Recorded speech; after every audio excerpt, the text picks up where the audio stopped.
নমস্কার বন্ধুরা, আমি আসলাম একটু অন্যরকম ভিডিও নিয়ে। ভাববেন না যে আমি কতগুলো শুটকি এনেছি সেগুলো দেখানোর জন্য। আসলে এই শুটকিগুলো আমি যে এনেছি আপনাদেরকে দেখানোর জন্য না, আমি দেখাতে চাচ্ছি যে শুটকি মাছগুলোর ভেতরে দেখেন অন্য ধরনের মাছগুলো দিয়ে দিয়েছে। যেখানে আমার এই মাছের কেজি ছিল 1200 টাকা, আমি এনেছি তার কাছ থেকে বলে 1000 টাকা। দেখেন মাছগুলোর ভেতরে, দেখেন মানুষ কতটা টাউট বাটপার হতে পারে।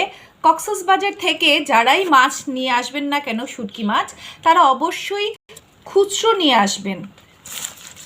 দেখেন এই মাছের শুটকি যদিও আমরা কখনো খাইনি বা খাবো কি না জানি না, হয়তো বা মাছগুলো ফেলনাই যাবে। আমার এতগুলো মাছে থেকে অর্ধেকের মাছ হচ্ছে গিয়া এই যে দেখেন কতগুলো এই ধরনের শুটকি দিয়ে দিয়েছে।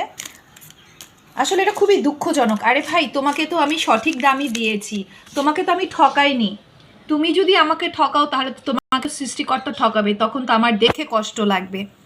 আসলে যারাই কক্সবাজার থেকে শুটকি মাছ নিয়ে আসবেন তারা অবশ্যই এই ভিডিওটা দেখবেন এবং শেয়ার করবেন যে তারা কতটা বাটপাড়ি করে থাকেন, এবং খোলাটা প্রয়োজনে নিয়ে আসবেন। ভালো শুটকি মাছ আনতে হলে খুলে দেখে নিয়ে আসতে হবে। আপনারা একটু বেশি বেশি করে শেয়ার করবেন সবাইকে জানানোর জন্য। লাইক কমেন্টস করে জানাবেন, এটা কি আমার ভুল? ভালো থাকবেন, সুস্থ থাকবেন, নমস্কার।